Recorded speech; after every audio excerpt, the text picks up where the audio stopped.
Comentários sobre o Viver. Volume 2. Breves textos. Livro de Jiddu Krishnamurti. Castidade. O arroz estava amadurecendo. O verde tinha um toque de dourado, e o sol da tarde o cobria. Existiam longas e estreitas valas cheias de água, e a água aprisionava a luz que escurecia. As palmeiras inclinavam-se sobre as plantações de arroz ao longo de toda a margem, e entre as palmeiras viam-se casinhas escuras e isoladas.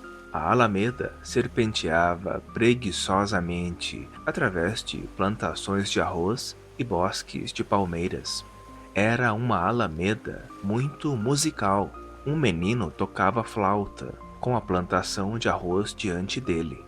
Ele tinha um corpo saudável, asseado, bem proporcionado e delicado, e trajava somente um pano branco e limpo sobre suas partes íntimas. O sol poente acabara de bater em seu rosto, e os olhos do garoto estavam sorrindo. Ele praticava a escala, e quando se cansava daquilo, tocava música. Ele estava realmente se divertindo com a atividade, e seu divertimento era contagiante. Embora eu tivesse me sentado a uma pequena distância dele, ele jamais parou de tocar. A luz do entardecer, o dourado verdejante do campo, o sol entre as palmeiras e esse menino tocando flauta pareciam dar à tarde um encanto que raramente é sentido. Logo ele parou de tocar e se aproximou, sentando-se a meu lado. Nenhum de nós disse uma palavra sequer, mas ele sorriu, e isso parecia encher os céus. Sua mãe chamou de dentro de uma casa escondida entre as palmeiras. Ele não respondeu imediatamente, mas na terceira chamada ele se levantou, sorriu e foi embora. Mais adiante, no caminho, uma menina estava cantando, acompanhada por um instrumento de cordas, e ela tinha uma voz razoavelmente boa. Do outro lado do campo, alguém se apossou da música e cantou com uma voz cheia e desenvolta. E a menina parou e escutou até que a voz masculina terminou. Estava ficando escuro agora. A estrela vespertina estava sobre o campo, e as rãs começaram a coachar. Como desejamos possuir o coqueiro, a mulher e os céus. Queremos ter o controle exclusivo, e as coisas parecem adquirir maior valor pela posse. Quando dizemos "é meu", o quadro parece tornar-se mais bonito, mais valioso, parece adquirir maior delicadeza, maior profundidade e inteireza. Há um estranho atributo de violência na posse. No momento em que alguém diz "é meu", o objeto torna-se algo a ser cuidado, defendido, e nesse próprio ato há uma resistência que gera violência. A violência está sempre buscando o sucesso. Violência é autossatisfação. Ter sucesso é sempre fracassar. A chegada é a morte, e a viagem é eterna. Ganhar, ser vitorioso neste mundo, significa perder vida. Com que avidez buscamos um fim, mas o fim é eterno, e também o é o conflito de sua busca.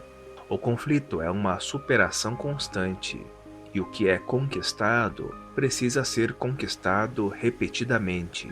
O vitorioso está sempre com medo, e a posse é sua escuridão. O derrotado, ao ansiar pela vitória, perde o que ganhou, e então ele é como o vitorioso. Ter a tigela vazia é ter uma vida imortal. Eles estavam casados há pouco tempo e ainda não tinham filhos. Eles pareciam tão jovens, tão distantes do mundo cotidiano, tão tímidos. Queriam discutir as coisas calmamente, sem pressa e sem a sensação de estarem fazendo os outros esperarem. Eles formavam um casal bonito. mas havia tensão em seus olhos. Os sorrisos eram agradáveis, mas por trás deles havia certa ansiedade. Eles eram puros e inexperientes, mas havia um murmúrio de luta interna. O amor é uma coisa estranha. Com que rapidez ele murcha, com que rapidez a fumaça abafa a chama. A chama não é sua nem minha, ela é apenas chama, nítida e suficiente. Não é pessoal nem impessoal, não é nem de ontem nem de amanhã. Ela tem o calor da cura e um perfume que nunca é constante. Ela não pode ser possuída, monopolizada ou retida nas mãos de alguém. Se ela for agarrada, queimará e destruirá, e a fumaça encherá nosso ser, e então não haverá espaço para a chama. Ele estava contando que estavam casados há 2 anos e agora viviam tranquilamente não muito longe de uma cidade bem maior. Tinham uma pequena fazenda de 80 ou 100 mil metros quadrados de arroz e frutas e algum gado. Ele estava interessado em melhorar a raça dos animais e ela em arrumar trabalho no hospital local. Seus dias eram cheios, mas não da ocupação total da fuga. Eles nunca haviam tentado fugir de alguma coisa, exceto de seus parentes, que eram muito tradicionais e bastante chatos. Eles se haviam casado, apesar da oposição da família, e viviam sozinhos, com bem pouca ajuda. Antes de se casarem, conversaram sobre tudo e decidiram não ter filhos. Por quê?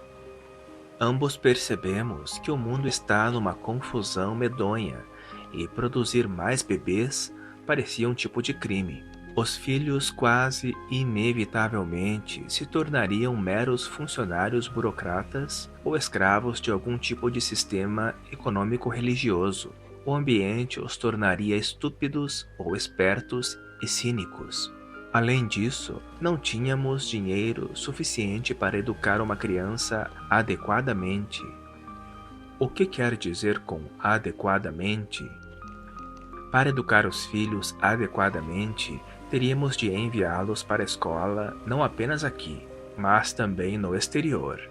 Teríamos de cultivar sua inteligência, seu senso de valor e de beleza e ajudá-los a tirar proveito da vida intensa e alegremente para terem paz de espírito. Também, claro, eles teriam de aprender algum tipo de técnica que não destruísse sua alma.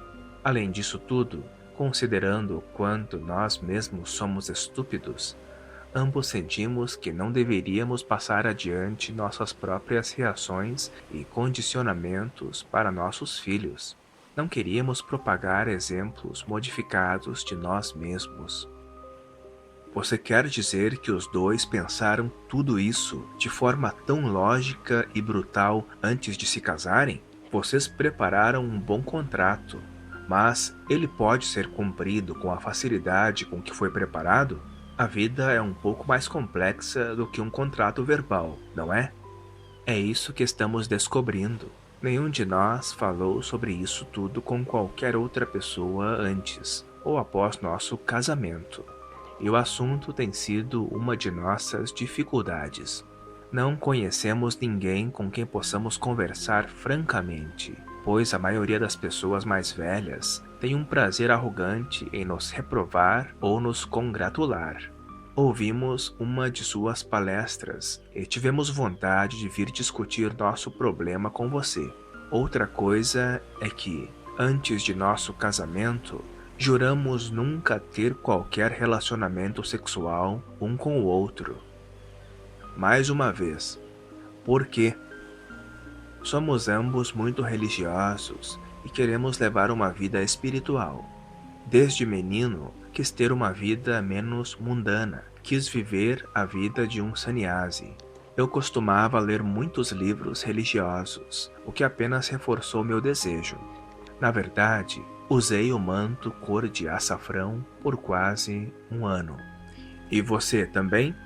Eu não sou tão inteligente ou tão culta quanto ele, mas tenho uma forte formação religiosa. Meu avô tinha um emprego razoavelmente bom, mas deixou a mulher e os filhos para se tornar um sannyasi, e agora meu pai quer fazer o mesmo. Até aqui, minha mãe está vencendo, mas um dia ele também poderá sumir, e eu tenho o mesmo impulso de seguir uma vida religiosa. Então, se me permitem perguntar, por que se casaram? Queríamos a companhia um do outro, ele respondeu. Nós nos amávamos e tínhamos algo em comum. Sentíamos isso desde nossos primeiros dias juntos e não vimos motivo para não casar oficialmente. Pensamos em não fazê-lo e viver juntos sem sexo, mas isso criaria problemas desnecessários. Depois de nosso casamento, tudo correu bem por cerca de um ano, mas nosso anseio um pelo outro tornou-se quase intolerável. Acabou ficando tão insuportável que eu me acostumei a sair. Não conseguia fazer meu trabalho, não conseguia pensar em qualquer outra coisa e tinha sonhos ardentes. Fiquei mal-humorado e irritado, embora não tenhamos trocado sequer uma palavra áspera. Nós nos amamos e não poderíamos nos magoar com palavras ou atos, mas estávamos queimando um pelo outro como o sol do meio-dia, e decidimos finalmente vir conversar com você. Literalmente, não posso continuar a manter os votos que ela e eu fizemos. Você não tem ideia de como isso tem sido difícil. E você? Qual é a mulher que não quer ter um filho do homem que ama? Eu não sabia que era capaz de tanto amor e também tenho vivido dias de tortura e noites de agonia. Tornei-me histérica, chorava por qualquer coisa e em certos períodos do mês era um pesadelo. Eu esperava que algo acontecesse, mas, embora conversássemos a esse respeito, não adiantava nada. Então puseram em funcionamento um hospital nas proximidades e pediram minha ajuda. Eu fiquei encantada em me afastar de tudo, mas, ainda assim, não adiantou. Vê-lo tão perto todos os dias. Ela estava chorando agora com seu coração. Portanto, viemos discutir isso. O que você diz? A vida religiosa destina-se a castigar a pessoa? A mortificação do corpo ou da mente é um sinal de entendimento? A autotortura é um caminho para a realidade?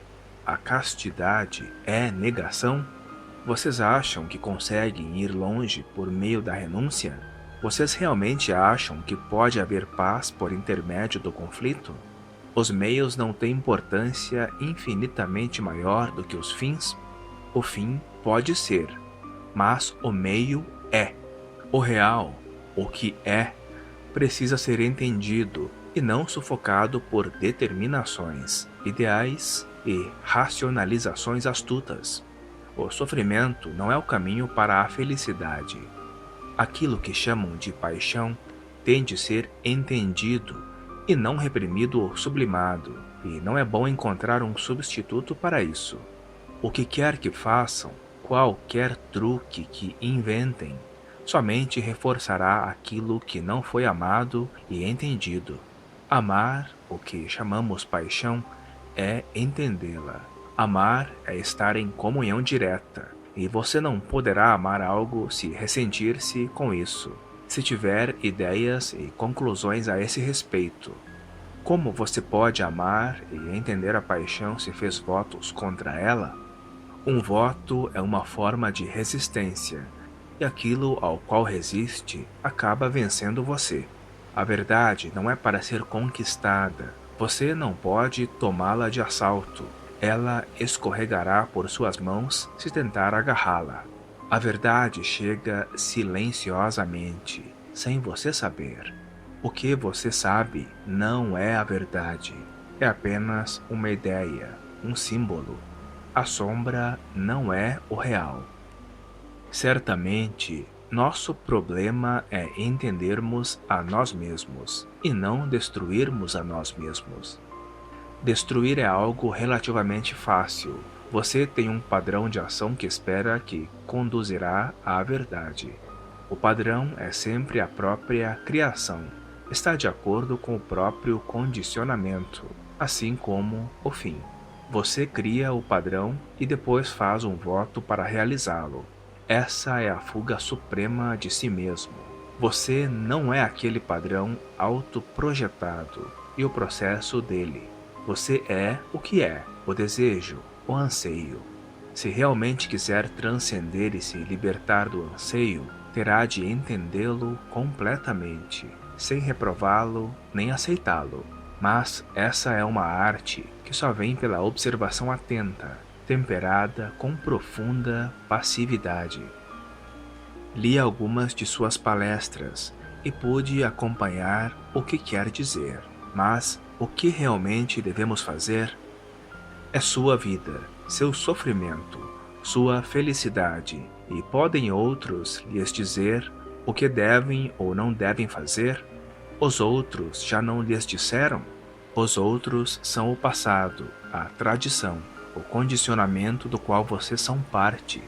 Vocês ouviram outros, ouviram a si mesmos e estão nessa situação difícil. E ainda buscam conselhos de outros que são de vocês mesmos? Vocês ouvirão, mas aceitarão o que for agradável e rejeitarão o que for doloroso. E ambos são aprisionadores. Seu voto contra a paixão é o princípio da infelicidade, do mesmo modo que a indulgência dela também o é. Mas o importante é entender esse processo todo do ideal, de fazer um juramento, da disciplina, da dor, tudo isso como uma profunda fuga da pobreza interior, da dor da insuficiência interna, da solidão. Esse processo inteiro é você mesmo. Mas e os filhos? Novamente, não existe um sim ou não. A busca pela resposta através da mente não leva a lugar algum. Nós usamos os filhos como peões no jogo de nosso engano e acumulamos infelicidade. Nós os usamos como outro meio de fuga de nós mesmos. Quando os filhos não são usados como meios, eles têm um significado que não é o que você, a sociedade ou o Estado podem dar a eles. A castidade não é uma coisa da mente. A castidade é a própria natureza do amor. Sem amor, não importa o que fizerem, não poderá haver castidade. Se houver amor, sua pergunta encontrará a resposta verdadeira. Eles permaneceram naquela sala, totalmente calados, por um longo tempo. Palavras e gestos haviam chegado ao fim.